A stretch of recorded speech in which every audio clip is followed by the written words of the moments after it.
Hello, and welcome back. Today, I'm going to design a new GPU support for my PC. Some of you may have seen my other one on Thingiverse, with the icicles.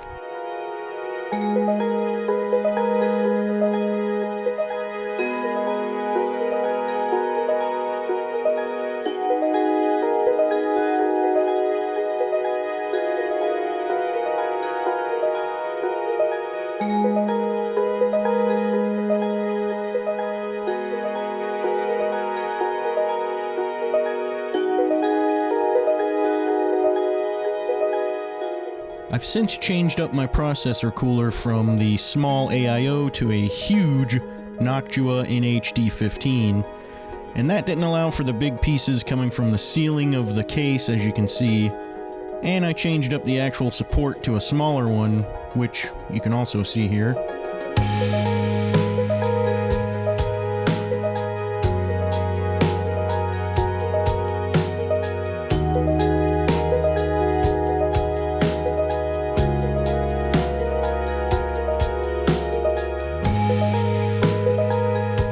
Do something a little different this time around. I finally got my hands on a copy of Cyberpunk 2077.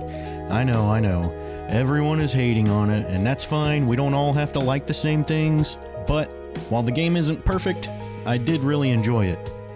Anyway, that's beside the point of this video, so let's just jump right into it.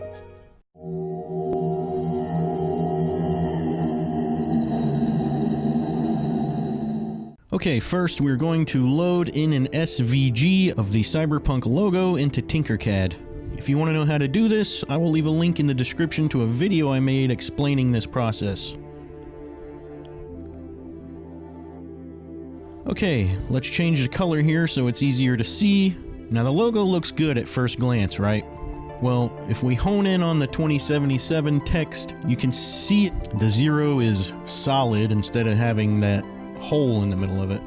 So what we're going to do is grab the cylinder tool and resize it to hollow that 0 out and make it actually look like a 0.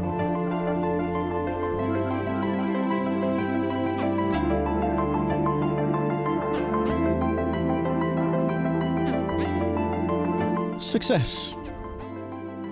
And let's bring this up in size a little bit. I know the actual support for my card is 80 millimeters, and I want this to be near 200 millimeters long, so let's bring this close to that. Okay, looks good. But you see there's a bit of a gap bigger than I want between the numbers and the word. So what I'm about to do is kind of a goofy process to free those up, but it's the only way that I know how to do it in Tinkercad. Essentially what I'll be doing is making 3 copies of this logo and deleting portions of it until the numbers are free from the logo, if that makes sense. If not, just watch and hopefully it'll become clear.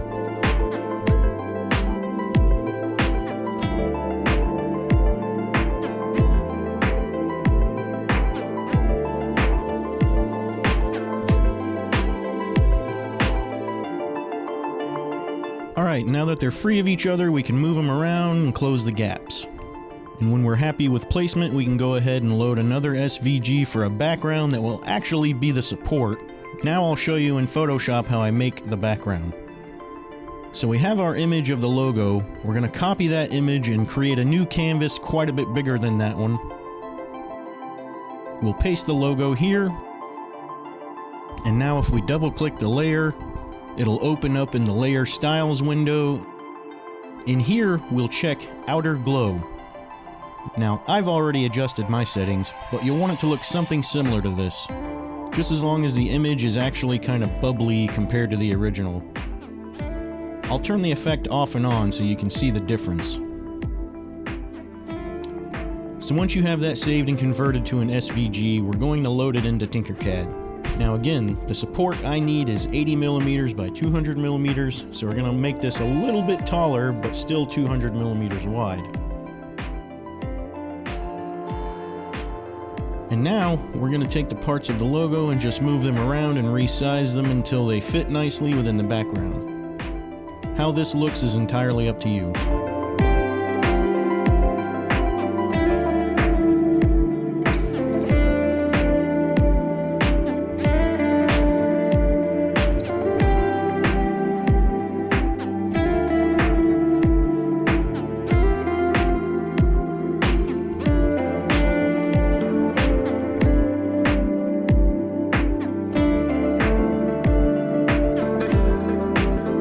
Okay, now that we've got that done, you see the bottom here is all bumpy and won't stand up like that if I had it in the case. So we're gonna have to make it flat. And to do that, we're gonna start deleting some of it and using a box to make it straight. Again, how this looks and the position of this is entirely up to you.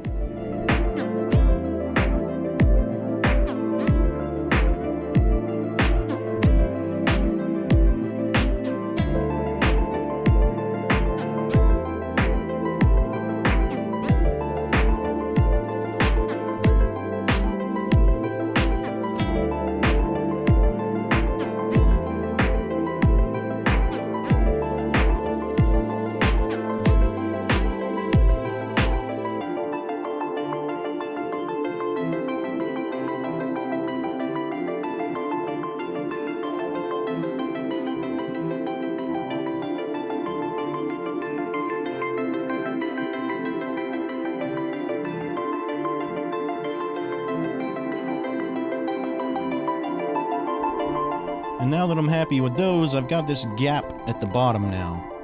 So I've actually found a katana by searching for katana clip art in Google Images, and I found this one that I liked.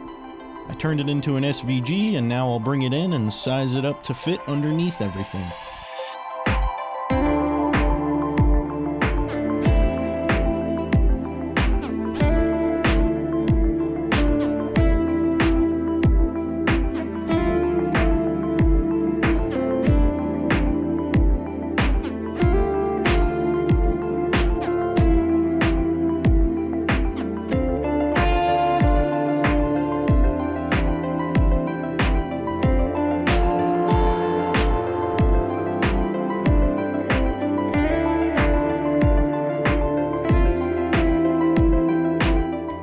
Okay, and now we're going to adjust everything so that the logo sticks out about 2 to 3 millimeters above the background.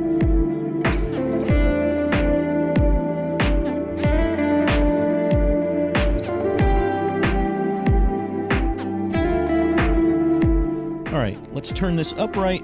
This is how it'll be sitting after printing. Now, I know this is taller than the 80 millimeters I need to work as my GPU support. So I'm going to take a box and make it 80 millimeters tall. And if I grab it from the bottom and pull it up, the top will stay at 80 millimeter height, but the bottom I can bring up to the top of the background on this. And if I move it over into it and delete some of that, it'll become like a shelf of sorts, if that makes any sense. This is the actual support part of the design.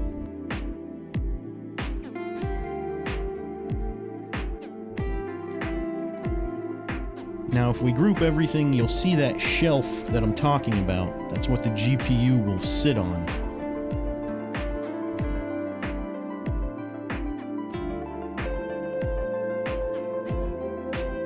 Okay, let's lay it flat, export it, and open it up in Cura. And here we are in Cura, and these are my settings. I have supports on because the part that supports the GPU will not be touching the bed, as you can see here.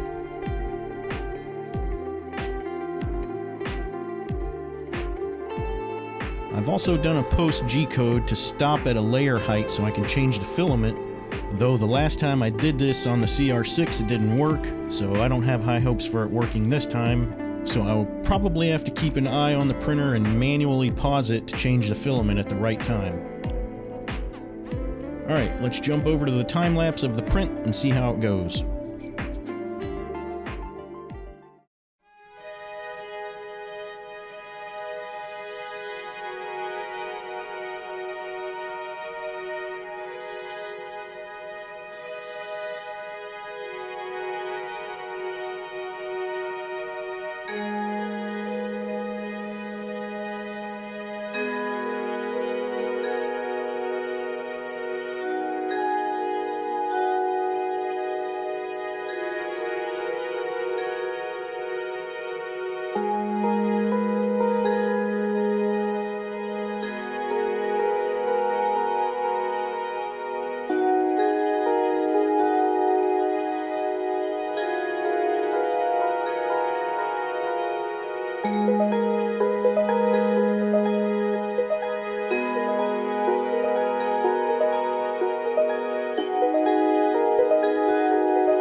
Okay, right here is where the pause was supposed to happen. It's hard to tell from the time lapse, but when the head goes back, it was because of the G-code pause, but it didn't stay there.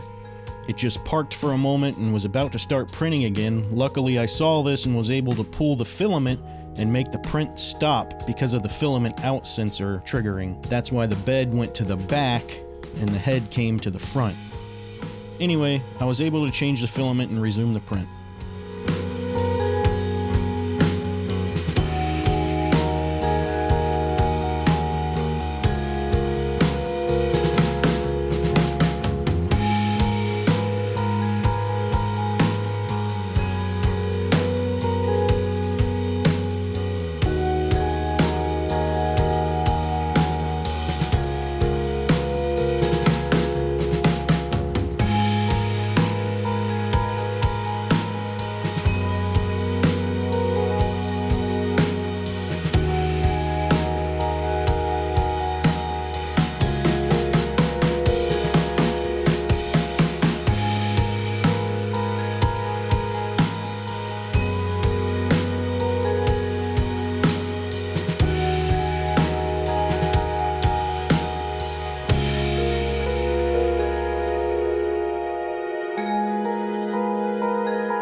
And here it is after printing. Let's get it under the GPU and see how it looks.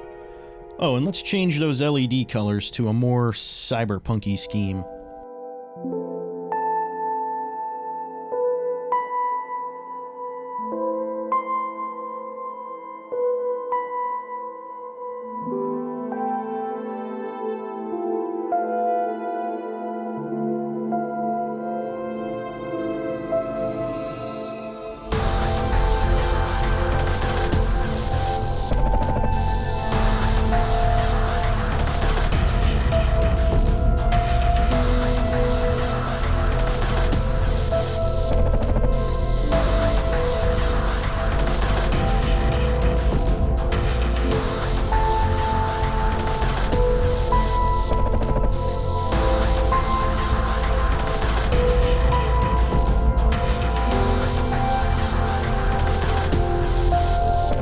Alright, so in closing, I will be making this a little thicker. It does stand up okay, but it could stand to be a little thicker to help get under the GPU a little more, to give it more of a shelf to sit on. Alright, and with that, I appreciate you tuning in.